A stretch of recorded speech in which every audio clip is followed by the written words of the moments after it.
Hey, what's going on everybody? It's Wilhelm Scream and welcome back to another day in Destiny 2 Shadowkeep for some more Destiny 2 news and Season of Dawn and of course the upcoming season of The Worthy Intel. And today guys, I have a new solo dungeon glitch to share with you guys. This will allow you to potentially go flawless in the Pit of Heresy. This is new to the game, and I wanted to share it with all of you guys. I'm going to get to all of the information regarding this glitch in just 1 second, but first I just want to remind everybody, still doing the giveaway on my YouTube channel. The next one will be at 20,000 subscribers. All you have to do to be entered into that giveaway is like the video, subscribe to the YouTube channel, turn on the notifications, the bell, right next to the big red subscribe button, and follow me on Instagram or Twitter. They'll be linked in the description box below. And as always guys, if you stick around to the end of the video, I'll have a secret word you can leave in the comments section to be entered into that giveaway a second time for this video. Remember guys, that stacks between all videos, so if you haven't done this on a previous piece of content on this channel, go back, check out another video, and do it again.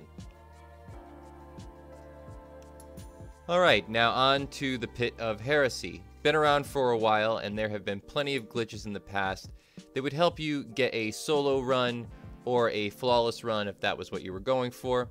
This will come in handy for both, and maybe you're just going for your Xenophage exotic. This will of course really help you with that.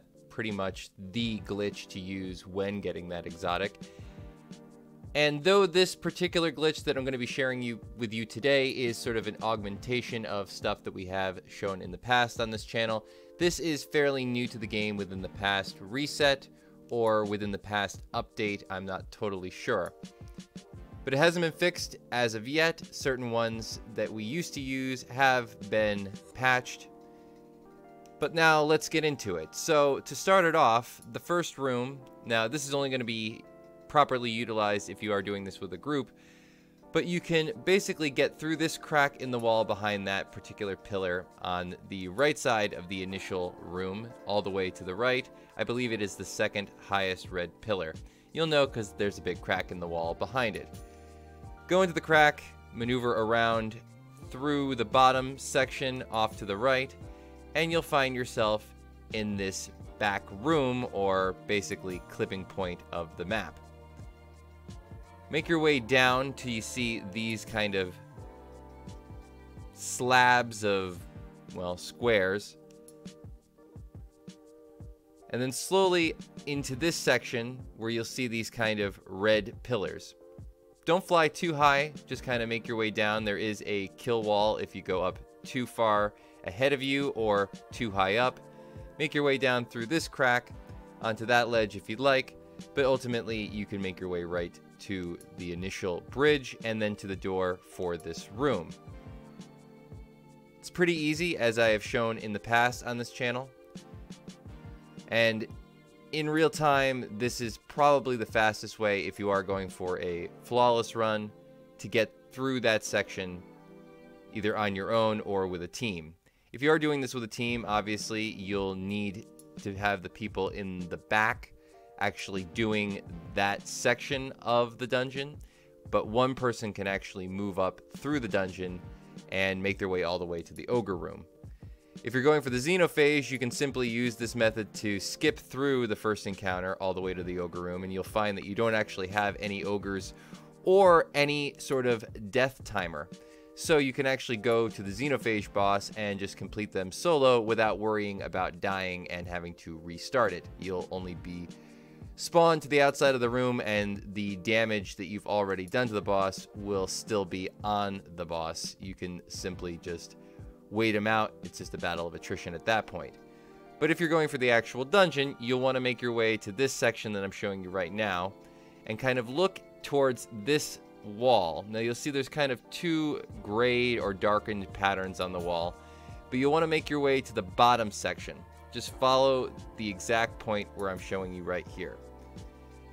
Under this one little ledge, you'll find this dark pattern, and then you'll want to go up and to the right. This will clip you out of the map, and though it looks like you're about to fall through, it's a pretty simple jump up at that point, guys. You can't really fall through at this point so long as you stay to the left side of the wall. You can just sort of make your way up. Now this is similar to the method we used to use where we used to get under the map from the previous zone, but that I think has at this point been closed off. However, this does seem to actually be quite a bit easier than that particular method. Once you're up on top, simply make your way over and down, and look to the initial section that we've gone to previously, kind of towards the lights. Don't be afraid if your character starts to clip a little bit. That's normal when doing this glitch. Make your way over towards that red pillar.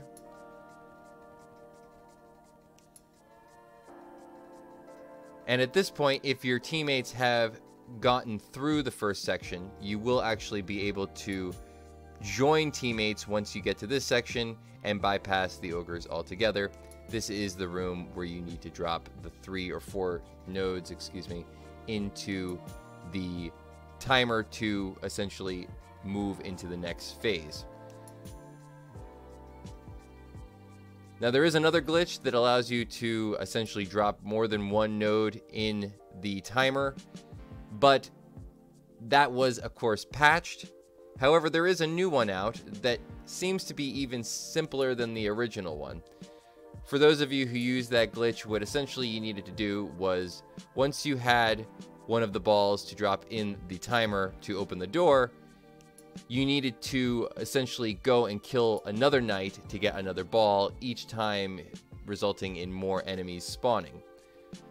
But you can just essentially drop the ball while you're inputting it, and it'll still count while preserving the ball and allowing you to do this again. So for that, all you need to do is essentially swap weapons while you're inputting the ball. I know that sounds easy, and it sounds similar to the way it used to be. However, it used to require you to swap weapons, I think, directly after the ball was inputted. I'm not really sure how much different this is than the initial method, but it does seem even easier, as that's what I've been reading about from people who have actually been doing this often. They say it's actually less complicated than the original ball duplication glitch. Another glitch to be aware of when going towards the boss room is that you don't actually need to phase the boss in order to kill them. All you need to do is actually hit them with the swords that you get from all the mini bosses. Though it's slow, you can actually just wear down a boss by continually killing the mini bosses, gathering the swords, and then just throwing the damage at the boss regardless of what phase you're in. They'll always take a little bit of white damage from the swords. You can wear them down this way, and though it's a long time, it's a way to essentially solo this particular dungeon flawlessly without necessarily going for a speed run, but without putting yourself in that much danger regardless. So that's going to be it for the info in today's video, guys. Thank you all so much for watching. Hopefully you found this information helpful. I think I'll make another video specifically about doing the boss solo, but the information will be the same, but look around for that. The ball duplication glitch can be found in numerous places on the internet. As I said, it only requires inputting the ball and then swapping weapons at the right time. It might take a little bit of getting used to, but it's overall fairly easy. I'm going to let this glitch play out one more time so that if you're just observing and trying to get the exact pathing correct, you will have the opportunity to take another look at it. Stick around to the end of the video for that secret word to leave in the comment section down below. Thanks so much for watching, and we'll see you at the end.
And thanks so much for watching all the way to the end, guys.